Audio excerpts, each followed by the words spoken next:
WagerTalk continues to be an innovator in this industry, and our WagerBucks program is just one example. Because it's the holidays and we're feeling festive, we're giving you $100 worth of WagerBucks for only $49 using promo code WB49 at checkout. So how do they work? It's simple. You buy credits in bulk at a discounted rate and then apply them dollar for dollar towards your purchase. Use your purchase WagerBucks on $2 Tuesday, $9 packages on Monday. Buy your favorite 5% plays with or without the guarantee. Grab a 7-day all-access pass or even a 12-month package. That's right, purchase WagerBucks can be used on everything with no restrictions at both WagerTalk and SportsMemo.com. Due to the incredible savings, this special offer is limited to one per customer. From all of us here at WagerTalk, Sports Memo, and the Gold Sheet, we wish you a wonderful holiday season and a prosperous new year.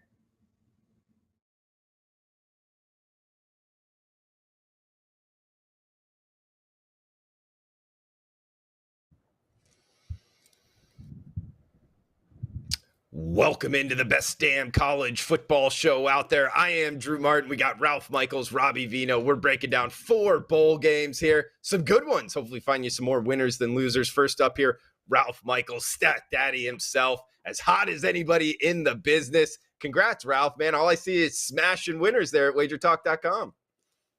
Yeah, 18-2 in one run. But, you know, guys, we've talked about this on the show so often. You know, I'm coming off my worst college football season ever, and there's not much difference from when you're on a good run and a bad run. I had 2 one-point wins last night. When things aren't going well, those are the games you lose, and you end up having a couple losing days. When things are going well, you know, those are when you're on those positive runs. And, you know, for any novice gamblers out there, you know, number one, chart all your plays, your wins and your losses, so you actually have a record. But I also then chart the games that are close, either wins or losses. It gives you a good perspective because we all remember those crappy losses when we're on a bad run. You remember many fewer fortunate wins when you're on a very positive run. Wise words there from Ralph Michaels. Another wise mind in this business, Robbie Veno, at Rob Veno Sports on Twitter. Rob, welcome in, man. Glad to be back, fellas. 2 weeks worth of travel. Missed Wednesday shows the last 2 weeks, so really glad to be back for this one. Need to be on the kind of winning streak that Ralph is on right now to make up for the envelopes I've been handing out at weddings the last couple of weeks. So let's see if we can't put together a few good advisory tips here today with 4 games, Drew, that, you know, shape up to be pretty good. So I'm glad with the 4 that we're going to talk about here this afternoon. Absolutely. So am I. Guys, the first one up, Tuesday, some late night action here after a full slate of Tuesday college football. This is the Guaranteed Rate Bowl, Chase Field, Phoenix, Arizona, 10:15 Eastern kickoff here, Ralph. We get West Virginia and Minnesota, Big 12 versus Big 10 action, -4 to -5, depending where you're shopping. That is Minnesota in this one, 45 being the total. I don't know. Is this a few too many points here? I was looking towards the Mountaineers. How are you looking at this one, Ralph? Well, you know, you're going to hear this a lot on the show, and you're going to hear this a lot on every bowl game we go over. You know, this is a game I would have played if Letty Brown was going to line up as the running back of West Virginia. You know, over 1,000 yards, almost 5 yards per carry. Garrett Dagey is much different when he doesn't have that rush attack. You know, the West Virginia team, to me, was a team that improved down the stretch. Yes, they lost to Oklahoma State, which wasn't a bad loss, and they lost to Kansas State. But in that loss, they actually had a 345 to 299-yard edge. They were -3 turnovers. Again, when Dagey's forced to pass, that scares me. The Minnesota defense, number 4 in the country, legit. Of course, they had Ibrahim, one of the top running backs in the country, not only in the Big Ten, get hurt early in the year against Ohio State.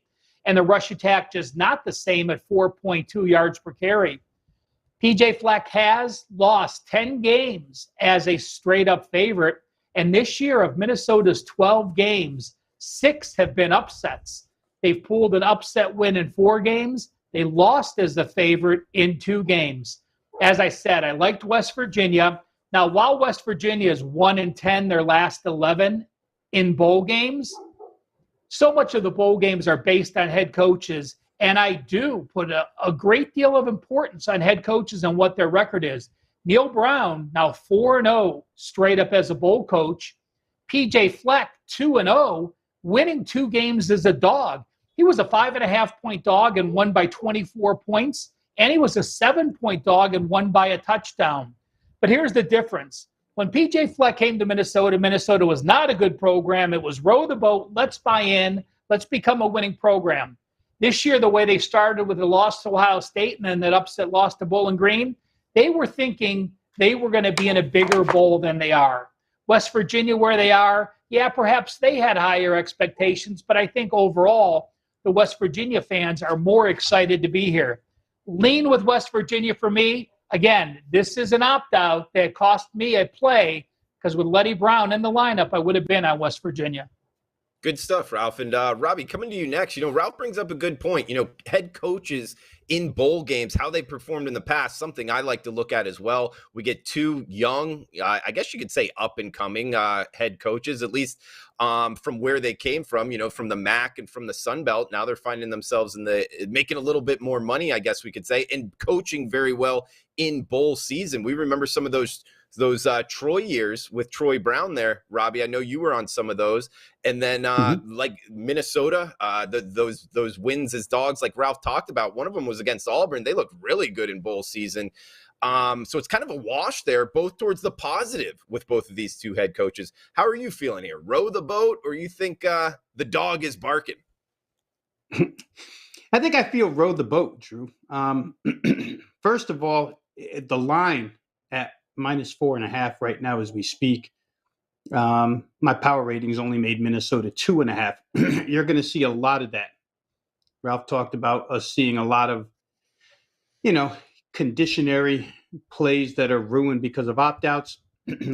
You'll see a lot of price tags in bowl games that are either inflated, deflated, whatever the case, whether you're on the favorite or the dog. This one may be a little bit inflated. Letty Brown's a big loss. Obviously, the onus of the running game falls upon Tony Mathis Jr., now a sophomore, 59 carries, 256 yards, 4.3 a carry. Hasn't cracked the end zone yet this year, but, Letty Brown, almost 4 times as much of that. And it really the linchpin of that offense. But here's like the hidden angle that I want to bring up that may point toward Minnesota, and we'll see how this works out. Kirk Shiraka was just rehired by Minnesota as their offensive coordinator. He spent this entire 2021 season as an offensive analyst for West Virginia. So Minnesota has a guy who's been in West Virginia's camp all season long, knows the play calling, knows the tendencies, knows everything.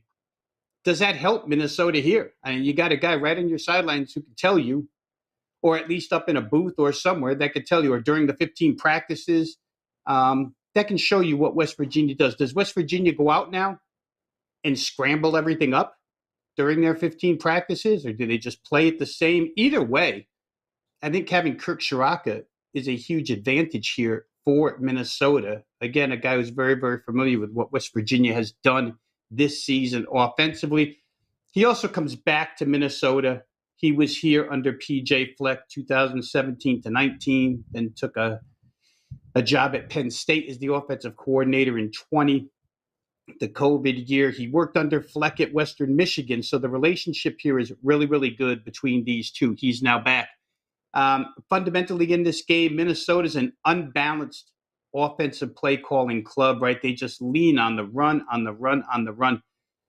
Their play calling percentages this year, guys, 69.3% run plays, only 30.7 to the pass. The yardage doesn't necessarily get tipped that heavily on the scales here. I mean, 54% of their yardage came running, 46 passing. But Minnesota doesn't really run it to break off, 30, 40-yard runs. They run it just to pound and pound and pound and, move some sticks. They've averaged 4.2 a carry, as Ralph said, since Ibrahim went down. Going to run a couple of numbers here for you. The West Virginia run defense, when you look at it overall, looks really good. The numbers are pretty good. I think they only allow like 129 a game on the ground. in 5 games this year, let me give you 4. Texas and Iowa State both gained over 200 yards against this defense. They both went for over 7 a carry. Baylor gained 171 yards rushing against this defense, 5.3 a carry. K-State 161, 4.0 a carry. TCU got 4.4 per carry against this defense. The only reason why I bring up these games where West Virginia allowed more than 4 yards per rush is because on the season, when Minnesota does that, when they gain 4.0 yards per carry or more, 5-2 straight up, 5-1-1 against the spread. If they go over 4.0 yards a carry, then they become a 5-1 straight up team and a 5-0-1 ATS team. So West Virginia's allowed it to good rushing teams. If Minnesota gets it, they probably win this game. West Virginia on the other side, dependent upon pass yardage. If you look at their play calling and even their yardage, they only gained 37% of their yards on the ground. As good as Letty Brown wasn't exactly bringing them to any great offensive accomplishments this year.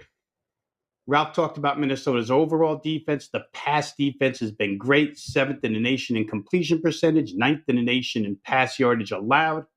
They've played 5 pass offenses that rank better than West Virginia, so they should be able to handle this. Last thing I come to in this game is, do I want Jarrett Doege or do I want Tanner Morgan? They're kind of the same quarterback, but I think I'd rather have Morgan. He's more dependable as far as hanging on to the football goes. So for me, I just think Minnesota's OL is going to pound on West Virginia. I don't know that West Virginia is going to get a lot done offensively. I'll take the motivational aspects of PJ Fleck here and lay the 4.5.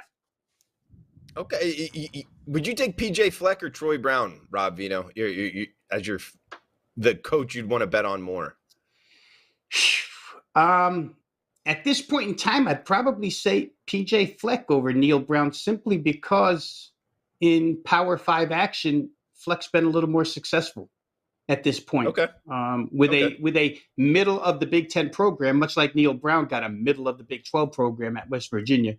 So I'd probably say Fleck right now. Yeah, I called him Troy Brown. Neil Brown. Hey, Ralph, anything quickly? Which coach you would rather bet on? Well, I will say this. I'm indifferent on which one. Neil Brown is 7-0 against the spread against winning non-conference FBS foes. So, he has stepped up when he's needed to. Yeah, Minnesota's obviously in a better position. I think they're in a better recruiting position than West Virginia in the Big 12. So that to me gives, PJ Fleck a little bit of an edge, not because he's the better coach, but he's in the better situation. Interesting. Yeah, the situation always mattering with recruiting going forward. Although Morgantown's a pretty fun time, I've heard. So we'll see how that goes in the years to come. Guys, next game up, we got the Wasabi Fenway Bowl in Boston, Massachusetts. Virginia versus SMU to kick off Wednesday, December 29th. Guys, if you got any plans Tuesday or Wednesday of next week, you need to clear them because we got some good football to talk about. 11 a.m. Eastern, 8 a.m. Pacific. Get up early here. We got Virginia, SMU, Rob Veno, -2. We're seeing Virginia as the favorite here, 71.5. Both of these offensive have been good all season long, except it's way up there, in the Northeast, Boston, Massachusetts, a baseball stadium, weather going to be an issue, kind of a lot of different factors going into this handicap. Virginia, SMU, how are you looking to bet the Wasabi Fenway Bowl, Robbie? Yeah, how about the 11 o'clock in the morning start time, Drew? That is kind of the only thing that prevents me from saying over 71.5 should be easy, much like Western Kentucky over was easy. Some of these bowl games where we've seen high-powered offenses and lack of defenses have gone over the number, flying over the number, as a matter of fact, so far. 11 a.m., not so sure that everybody's going to be ready at 11 a.m., so maybe you avoid the first half over and go full game. I don't know. It could still get over real easy if everybody comes to play here. There's some problems coaching wise for SMU. Obviously, you get the interim head coach Jim Leavitt here, but Jim Leavitt is a lame duck. And as we speak, Rhett Lashley, the new head coach for SMU, is actually looking for a defensive coordinator. So Leavitt's not going to be asked to stick around. I don't know who's going to call plays on offense for this team. Guys, I haven't read it yet. I've searched. Apparently, only 2 offensive assistants have stuck around at SMU. Your wide receivers coach and your tight ends coach, neither one of them was involved in the play calling or the game planning or anything like that. The offensive coordinator, Garrett Riley, Lincoln's little brother, is gone off to TCU with Sonny Dykes, as is the co-OC AJ Ricker, both gone. So I think play calling could be an issue for SMU here as well. Bronco Mendenhall on the other side announces his resignation, but it's not going to come till after the bowl game. So their staff stays pretty much intact, even though Tony Elliott, Clemson OC, is waiting in the wings to take over this program. It's been kind of a rallying point from what I've read so far leading into this game for the players. Win one for the coach. They like their coach. The upperclassmen want to win this game for him. So I think motivationally, it's all in Virginia's court here as far as that aspect is concerned. And that's a huge aspect when you're handicapping these bowl games. For SMU, couple of opt-outs here, Reggie Roberson and Danny Gray, 2 of the top 3 wide receivers on SMU. You could easily say SMU is loaded with receivers. Who cares? But Reggie Roberson and Danny Gray are huge pieces. And for Tanner Mordecai, who's played quarterback all year long with these guys, losing 100 receptions, losing 1,400 yards, 15 touchdowns. It's a big deal. They still have weapons. I mean, they have Grant Calcaterra at tight end. They have Rasheed Rice, who's been their number 1 receiver. But it's going to be tougher for SMU, I think. All Virginia players are here. Nobody opted out of this game. Again, I think that's a tribute to the coach sticking around. They just want to win this game for him. Their quarterback, Brennan Armstrong, we know he had a rib injury about 6 weeks ago. It affected him a little bit in the Pittsburgh game. I'm not so sure how much it affected him in the Virginia Tech loss. He did run the ball 9 times, but he's the healthiest he's been in 6 weeks. And when he's healthy, boy, he's tough to contend with. I think the difference offensively here between these two teams is SMU's got a running game. Virginia really doesn't even try to run the football. They throw the football 62% of the time. 77% of their yards come off of the pass. So Armstrong and his mobility, key to Virginia with him healthy. I think that's a problem for SMU, but SMU can run it. And Virginia hasn't stopped anybody, guys. I mean, that run defense has been horrible all season long, 226 yards a game allowed.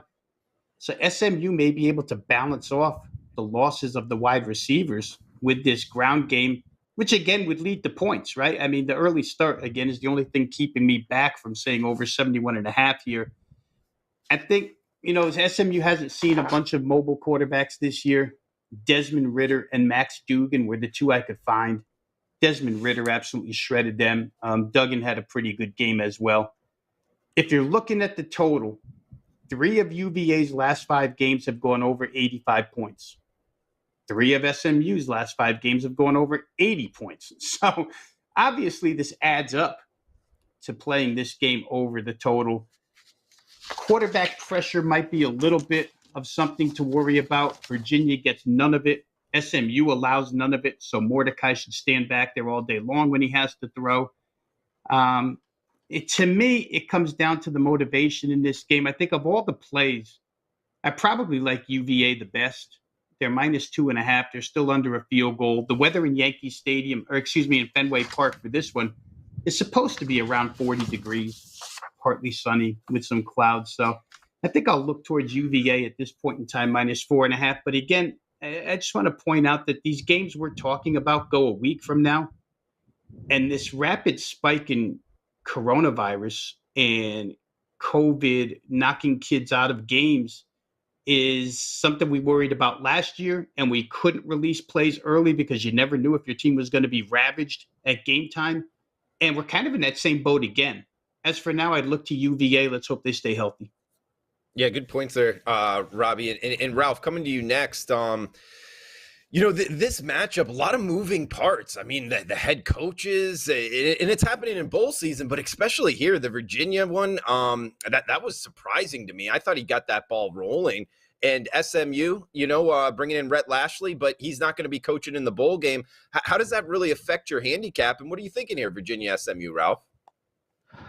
Well, BYU, Mendenhall, I'm thinking BYU in my head. Virginia is a unique situation because 99 out of 100% of the time, a coach is getting fired or he's leaving to go to another job.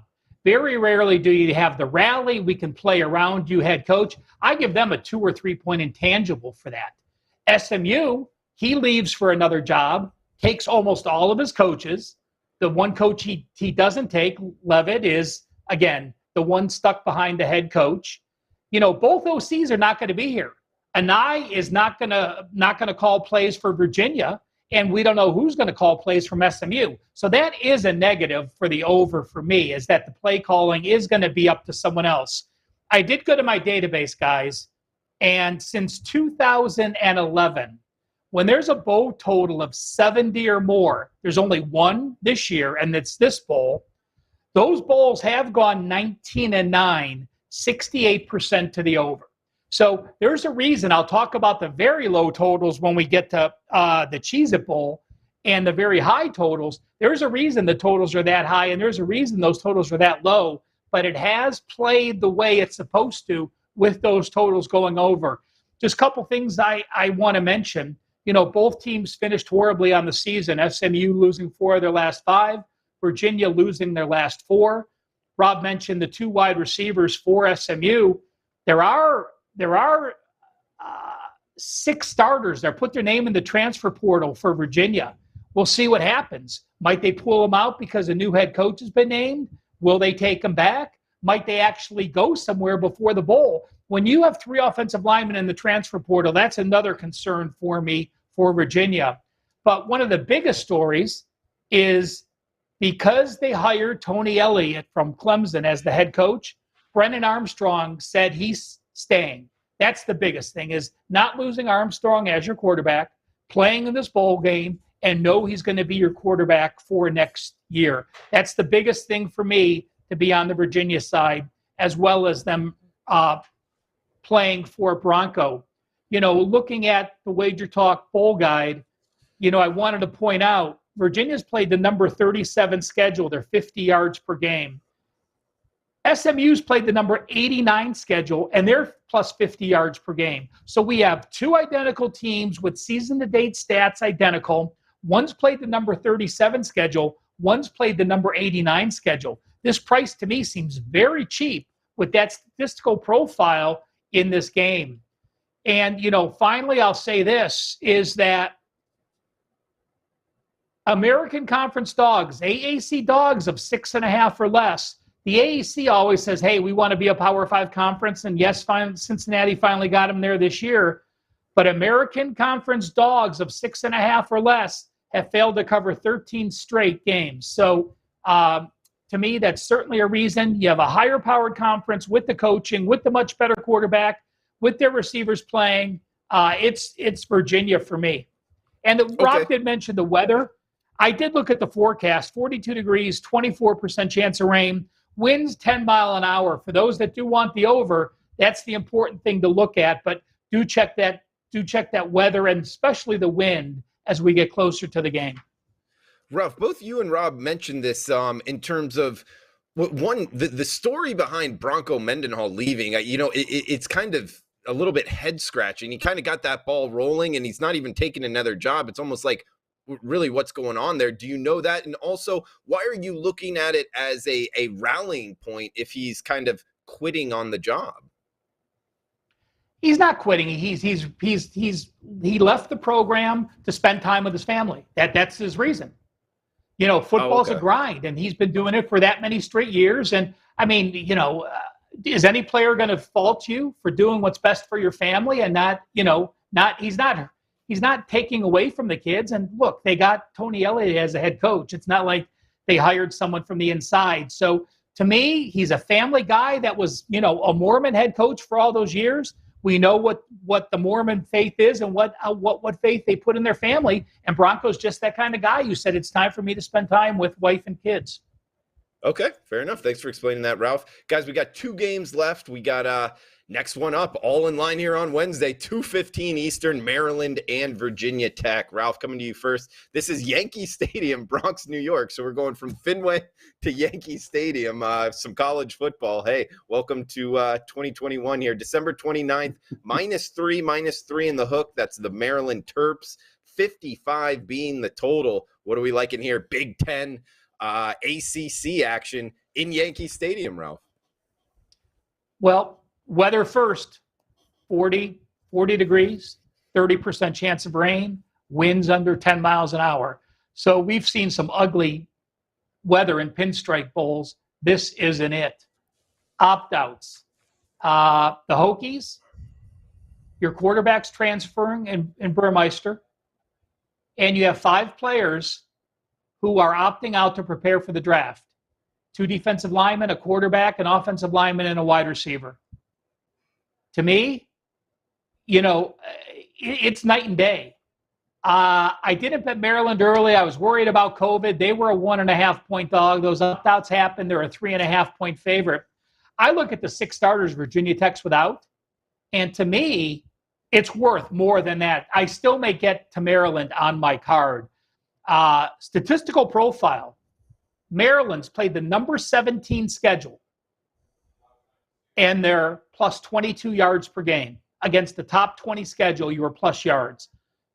Va Tech, the number 66 schedule, and they're minus yards per game on the season. So we have a team that is 49 spots better on the strength of schedule and plus 38 yards per game diff between those two.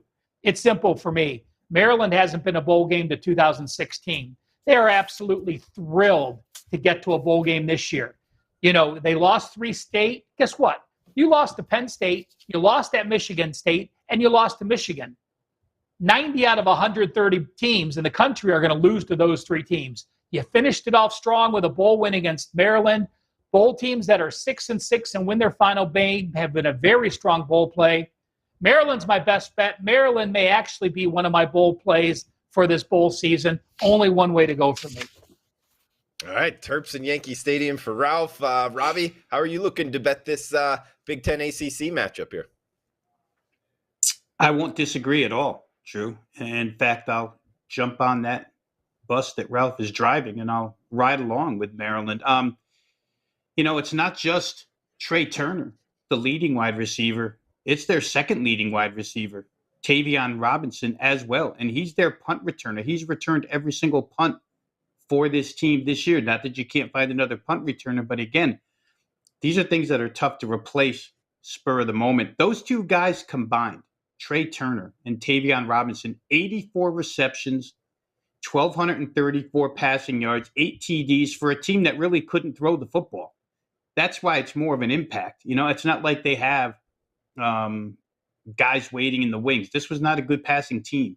And now you're without the quarterback, as Ralph said. Burmeister hits the portal.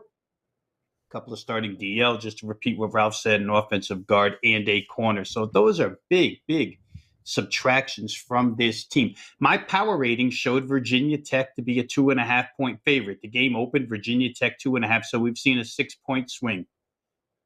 Again, to follow along that Ralph laid out there, is it a touchdown's worth of difference? And I think it is, because motivationally, everything I read from the Maryland camp right now is they really want to be in this game. They really want to prove themselves in this game. Mike Loxley has had some quotes. The players have had some quotes. It's a good game for them to play to get some kinks out here. I think where Maryland's concerned, guys, after watching them enough this year, you could almost simplify things with them down to avoid the stupid penalties, avoid the stupid turnovers, and they're going to be A-OK. Virginia Tech's a run-heavy team, and they're going to be even more run-heavy now. 62% of their play calls this year were toward the run. They're going to probably be really one-dimensional here without their top 2 wide receivers in the game. The backup quarterback, who we haven't mentioned yet, the guy who will quarterback this game, is named Connor Blumrick. He's a Texas A&M transfer. He, like Burmeister, is a mobile quarterback that'll run. In fact, he's run the football more times than he's got passing yards in his career. He's got 51 rushing attempts and only 50 passing yards. 51 rushes for 279, 5.5 a carry, 2 TDs. So a guy that really isn't going to sling it around a lot too much, but they're going to look to run. I bring that up because Maryland's run defense has been tested this year. Ralph talked about the overall strength of schedule. Some of those teams that they faced in the Big Ten that can really run the football. And yet Maryland held up fairly well. Only 155 rushing yards per game allowed, only 4.1 a carry. That tells me that they can hold up against this team. Their offense is way more dynamic. Their play calling, their style of offense lends itself to explosiveness far more than what Virginia Tech's will lead it to. I don't know if Virginia Tech has any comeback ability in this game should they get behind quickly. Again, I think Maryland will be ultra excited to be here. And if they do get off to a fast start, that excitement will only increase. So even though it's moved to 3.5, I think Maryland's probably the right side here against Virginia Tech. Hey, Drew. I just, you know what? One thing we forgot to mention is let's remember, I mean, you have an interim head coach with Virginia Tech as well, J.C. Price. And, you know, your hire is Brent Pry. And I'm going to say those kids at Virginia Tech, and a lot of people say, who's Brent Pry? I mean, when you're Virginia and you know you're getting a Clemson coordinator, that's one thing. You know, Brent Pry, granted, a Penn State coordinator getting the job, but to me, that just adds another level to this as well. Good stuff, Ralph. Guys, we got one game left here. Of course, on the loaded Wednesday slate, Iowa State and Clemson. Robbie, coming to you first. We're seeing 44.5 or 45 being the total. And Pick'em price. Some shops showing -1, others at Pick'em. The one showing -1 is the Clemson Tigers as the favorite. 5:45 Eastern kick here. This is the Cheez-It Bowl. Camping World Stadium, Orlando, Florida. What are we like in Big 12 ACC, Robbie? All right, so I'm going to skip all statistical analysis in this game because to me, I like the Clemson side, Drew. And I think there's some unique things at work here for Clemson. First of all, let me just start with the key opt-out here, which would be Breece Hall for Iowa State, their top running back who won't participate in this game. He's been a mainstay, a linchpin of this offense for 3 years now, off to the NFL with Breece Hall. But for Clemson, this is just a different position to be in. And I think Dabo Swinney and his motivating tactics will get this team on the field ready to play. They'll be focused and the effort will be there. It's more of a, these bowl games will often say these 15 extra practices are good for a team. It's a stepping stone to the next season. Coaches like to see what they have going into, in this particular case, 2022. Clemson's in that spot right now. This is kind of a stepping stone into 2022. Let's get the bad taste out of our mouth and let's have a big game here and let's roll right into 2022. I think that kind of accentuates itself because Clemson had by their standards, a poor recruiting class, ranked 27th right now in high school recruiting after the signing period just ended. And this has to be a showcase for Clemson. Dabo Swinney almost, it's funny to say this, but he has to put his team back on the map. There's a ton of kids in the transfer portal. They could fill some voids with that transfer portal. You've got to give them a reason to come to Clemson, South Carolina now. And that reason, you could easily go on national TV here, win a game decisively, and get a lot of kids or put a lot of faith back in kids to come to Clemson. So I think all these extenuating reasons kind of lead me to the Clemson side here. That plus the fact that they go 5-0 down the stretch. They go 4-1 against the spread. They score 30 or more in every game after they really couldn't score points all season long. Granted, Tony Elliott's gone, but that offensive coordinator wasn't igniting this offense anyway. And Dabo has a large enough offensive history to where, he could run this offense. He could call these plays. So I think Clemson probably comes with a maximum effort. I don't like, Matt Campbell's team entered this season as a real preseason darling. If I remember right, they entered the year ranked number 10 in the nation. They were top 10. And slowly but surely, this team just eroded. They lost some close games, but they did not exceed expectations. They were way underneath expectations. And I think that, quarterback Brock Purdy here against this defensive front seven is going to be under a ton of pressure. Again, I don't like the fact that Hall has left the team. Not that I don't like it, but I think it hurts them that he's left the team.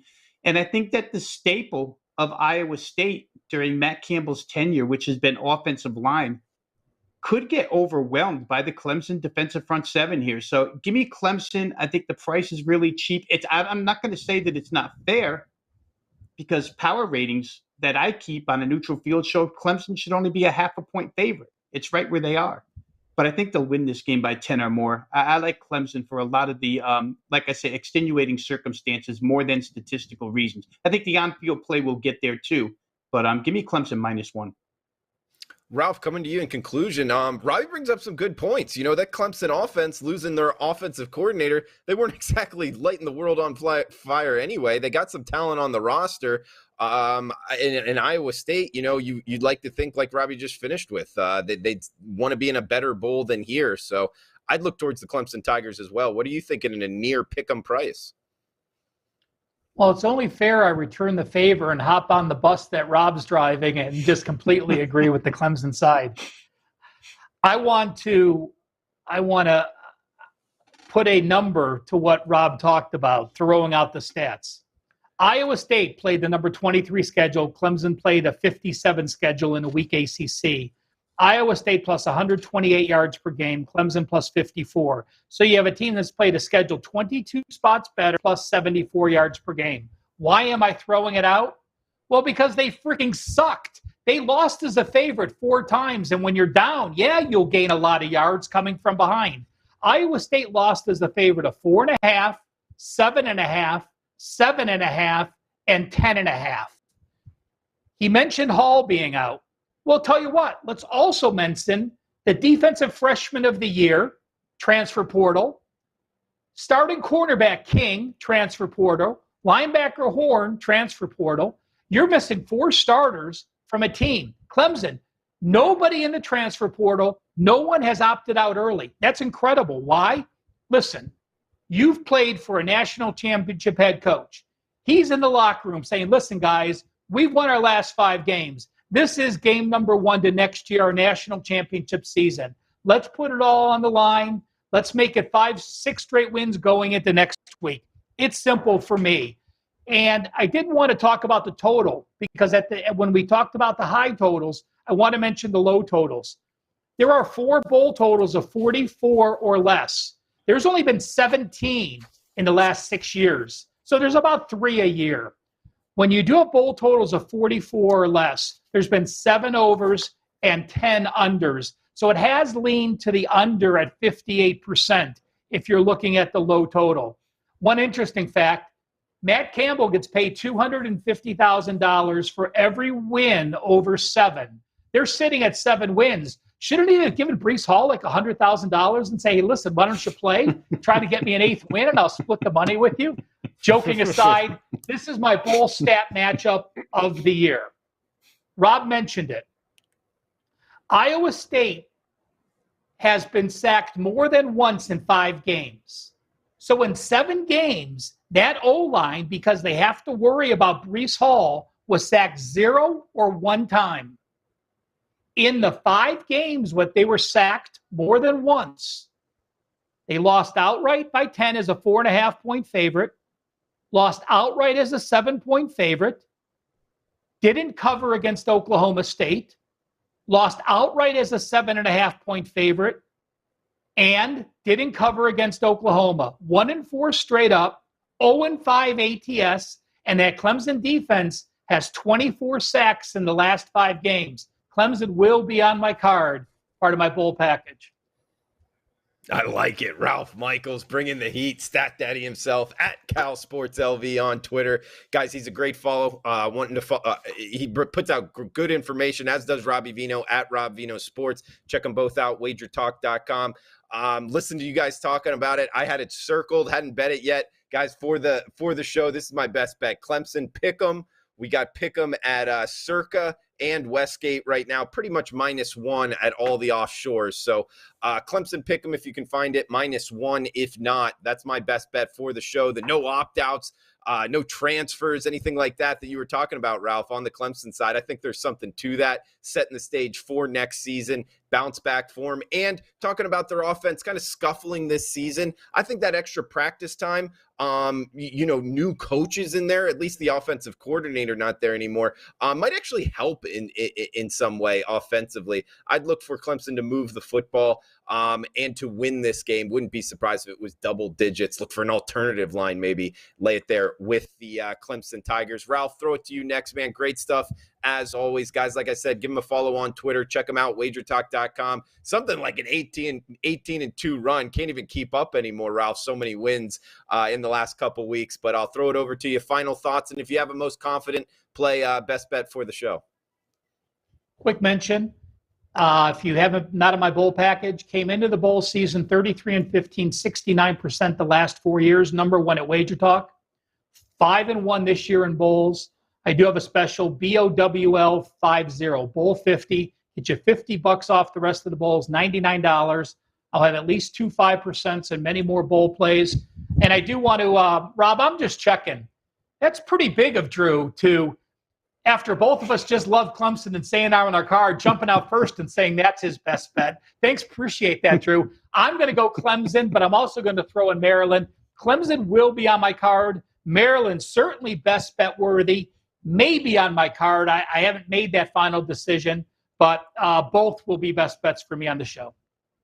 It should be taken as a compliment. That's how I meant it, Ralph. You guys, good analysis there. So good stuff as always, man. Robbie, throw it over to you. Last, certainly not least here, man. If you have a most confident play, best bet, and any final thoughts for bowl season? Yeah, I could go one of two ways here, Drew, but I'll go with Virginia sending Bronco Mendenhall off as a winner. The game is still less than a field goal. I would prefer it that way because both teams are so explosive, but SMU has lost some of their explosiveness, obviously. And the coaching staff is just in such disarray. I really don't know how much Jim Leavitt cares. And he's an older guy. I don't know if he's primed to go get another job. He came and took this job just as a favor to Sonny Dykes because they're old buddies. So I don't know. We'll see. I think Virginia the right way here with a healthy Armstrong, lay the 2.5 with Virginia. And real quick here, Drew, because we won't talk again before the Christmas holiday. We just want to thank the audience here for this. What started as a pet project for the three of us has become a staple of Wager Talk TV now. Glad for everybody that's followed us since its inception and continues to watch us each and every week. So to everybody, Merry Christmas out there. And we'll get back with you again next week. Great point, Absolutely. Rob. Great point. Yep. Well said, Robbie. Yeah, Merry Christmas out there. And hey, something that good happened out of the year 2020 and coronavirus, the best damn college football show out there. So, guys, thanks for tuning in. Huge shout out to the chat box, everybody joining us live. And let us know below in the replays, in the replies below on the Wager Talk YouTube channel, where you agree, where you disagree with us, and what your best bets are. Always welcome. For Ralph Michaels, Robbie Veno, I am Drew Martin. Guys, best of luck with your bets. Merry Christmas. Thanks for tuning in. We know this business is loaded with competitors and copycats, and we are very proud and extremely excited to be one of, if not the premier sports betting information provider in North America.